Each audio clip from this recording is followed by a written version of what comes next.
Up there is where I cut a hole in the bathroom ceiling for the electrician to have access to run the wires out and back down to the outlets and switches and light fixtures. So now this giant mess needs cleaned up and sealed off. This is what it looks like now. It's pretty rough. Just old lath and plaster. And we're gonna make it a lot neater with plywood and some foam insulation board. I've already measured the board. It's gonna be going 55 inches this way, 30 inches this way, with a hole in it that's 28 inches this way and about 15 inches this way. And I wanna round my corners just to keep it strong. And then we'll have that pink foam board that's gonna go up onto that. That'll be removable. I can take that down, slide it over this way through the drop ceiling. Don't try cutting wood this way anywhere. First thing I'm gonna do is take off this battery pack, and I'm gonna set my cutting depth.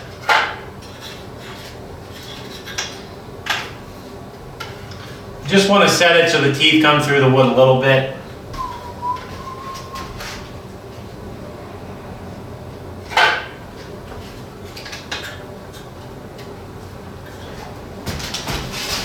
And then you can put your battery pack on.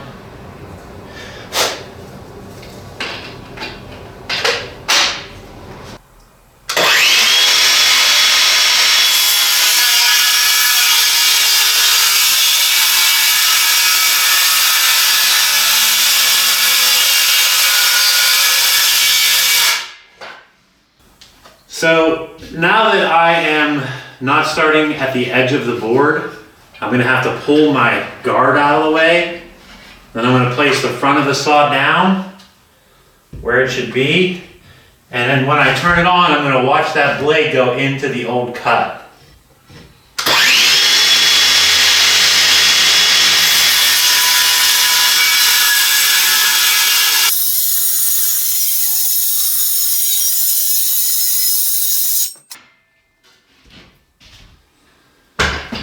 Like I said, don't try that anywhere. Not a safe way to cut.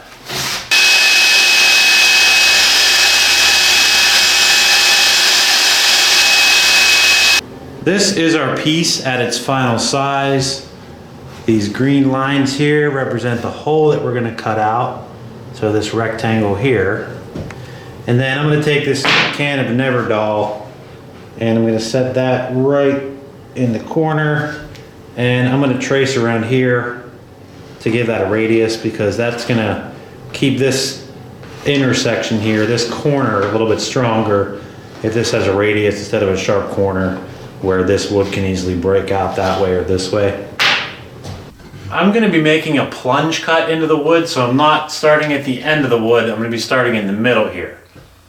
So what I'm gonna do is place the front down like this, and line my line up with my line. Then if you see this guard here has a tab on it for you to grab it. So you're not grabbing down here to pull the guard out of the way. There should always be a tab here. If not, then something's wrong with your saw. You need to use a different saw. So I'm gonna grab that guard, pull that out of the way, place the front of my saw down on the wood, plunge down in, and then I'm gonna let that guard come down and it's gonna hit off of the wood. Because otherwise, you put your front down and you come down, you're gonna be coming down onto your guard. Your guard's gonna hit your wood and it's not gonna cut anything. So those steps again are, grab the handle on your guard out of the way, your front goes down, turn your power on, your blade then goes down into the wood, then you're gonna release the guard and continue with your cut. Make sure you're not going to hit your table underneath.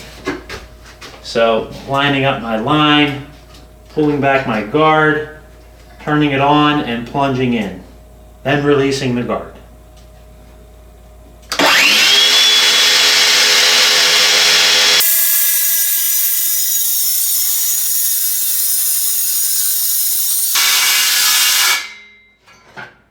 I let off to stop, wait till it completely stops, and then you can lift it out.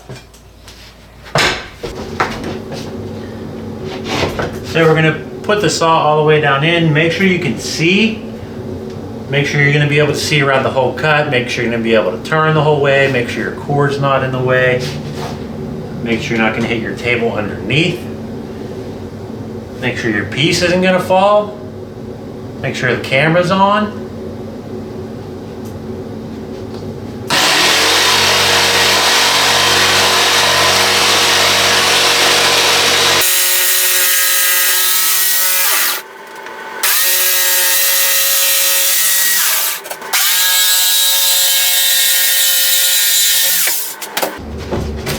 There's our piece out. And there is our entry hole for Austin. I took our piece and I did a test fit. I was able to get it up in here where it covers up this edge, which hangs over a little. This hangs over from the truss there a little bit. And this hangs over more than it does there. So it fit in there. You can't see any of those rough edges. So next what I did was I marked on the ceiling with this green mark here where the truss is at. And I marked it here, that green mark, and out here, and on this board. And then I put this screw into the board. That's gonna hold one end of my chalk line. Our board is in place. It is somewhat parallel with the room. And we have our chalk lines on here running from that mark down here to this screw on both sides.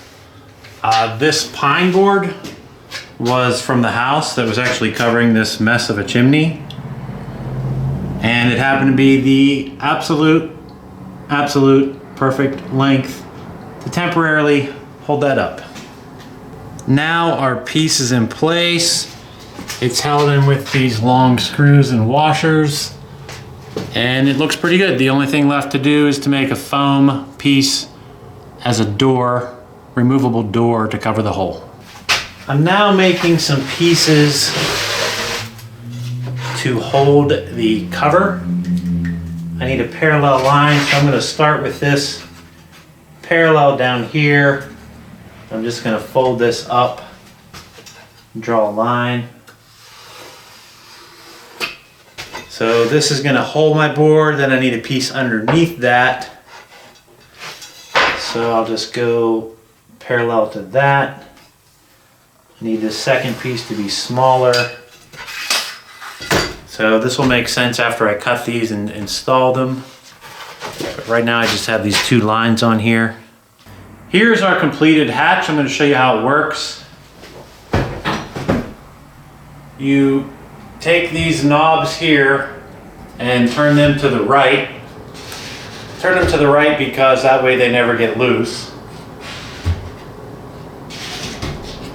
Then you can grab your handle, pull it down a little bit, and it just slides forward. So then you can access the attic, put it back in. I'm just going to go up between these sideboards here. And then slide it in until it hits. And I'm going to turn these to the right again.